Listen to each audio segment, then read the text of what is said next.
I'm going to respond to an email, to a comment that Dreamcatchers left after I did the video on vegans losing their teeth.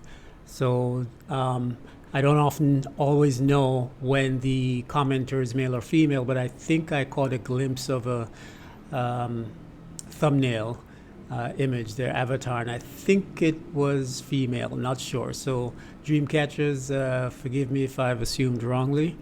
But Dreamcatcher said, I heard this thing about vegans losing their teeth too, but you look amazing, so if it's working for you, it must work too for others. Thank you, Dreamcatchers. That's exactly my philosophy, that if one person is able to achieve a thing, then it must be possible for somebody else to do the same.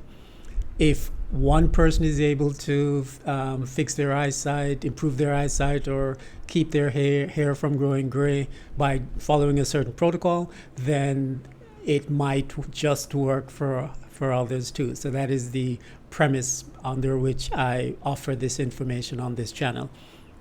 And further, one question that I have is it essential to get 50 grams of protein daily? I am vegan and I travel a lot. Sometimes it's not easy to get protein, as in some countries they don't really have tofu or vegetarian options. Then I end up buying protein bars, which usually are filled with whey protein, which is not vegan, and lots of chemicals and sugar. I completely empathize with this situation. When I travel, I generally will not eat in restaurants, especially throughout Asia, because I'm not sure if I'm with someone who speaks, let's say I'm in China and I'm with someone who speaks Putonghua or Cantonese, I will ask them to make sure that the chef knows that I don't want Jijing or Weijing, which is MSG. But if I'm by myself, then I usually don't rely on that, and I'll just make simple meals myself with fruits and vegetables I have purchased in the neighborhood. But the first thing I'll say is it is likely that a lot of what we have been raised to believe is standard and required is in terms of our intake number of calories or grams of protein is based on a diet and a lifestyle and a society and that you may not want to be a part of. And what I mean by that is, the average American, let's assume that Dreamcatchers is living in the United States. The average American is probably 10 or 20 pounds overweight. And what we see and think of as a healthy size and girth is probably bordering on obesity, and as a result is not healthy.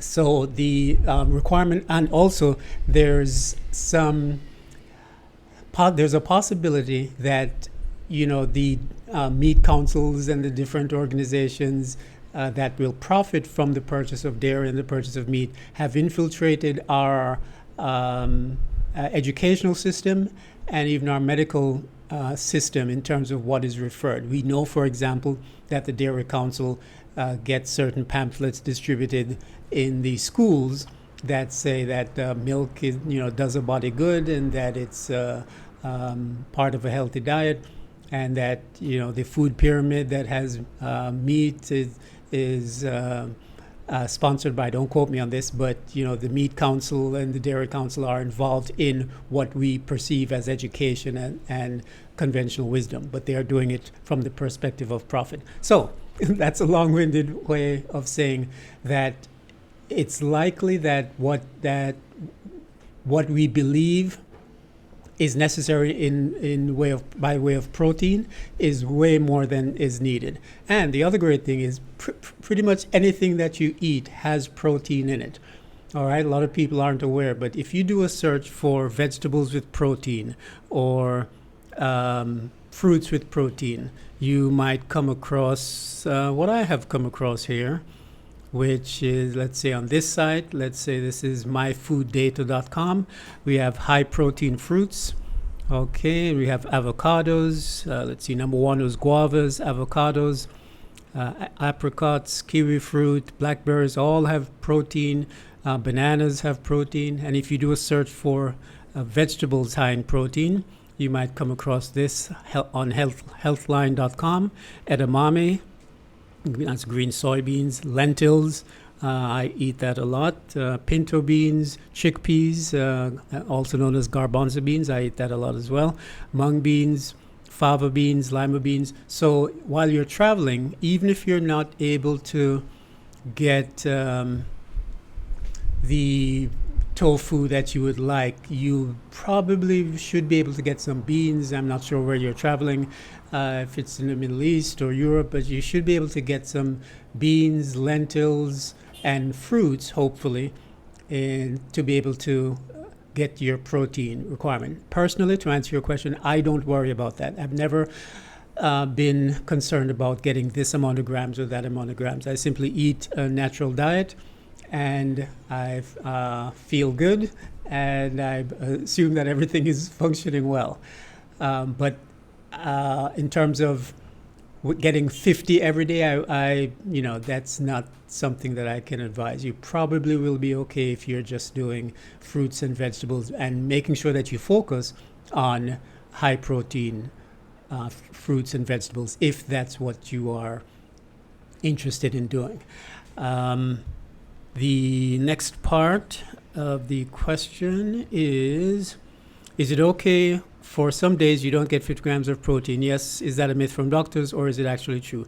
So we pretty much covered that. And finally, Dreamcatcher says, thanks, your books are awesome. Thanks, Dreamcatchers. I appreciate that. Hope that's helpful. Again, to wrap it up, it's not something that I focus on in terms of getting a specific number of grams. But one thing I can tell you is that I wouldn't do the energy bars with whey protein. That's one of the things when I look at the bars that I might consume. If it has whey in it, which is a dairy derived protein, then I put it back. I don't eat it. So, but that's mine. That's how I'm a fanatic that way. But so hope that's helpful, and keep asking questions. Let me know what you think about it, or some of the ways that if you're a traveler, some of the ways you're able to cope with the dietary challenges that you run into. If you like, you can check out my Jamaican in China blog, and I also have something called a coffee pot cookbook. If you go to coffeepotcookbook.com, you'll see something I developed when I spent 6 months traveling through China and Singapore and Laos. I essentially had to start cooking in the little coffee pots that were in the hostels that I was staying. So in order to get my meals, I was buying fruits and vegetables at the local market and coming back to my hostel and actually using a coffee pot to prepare them. So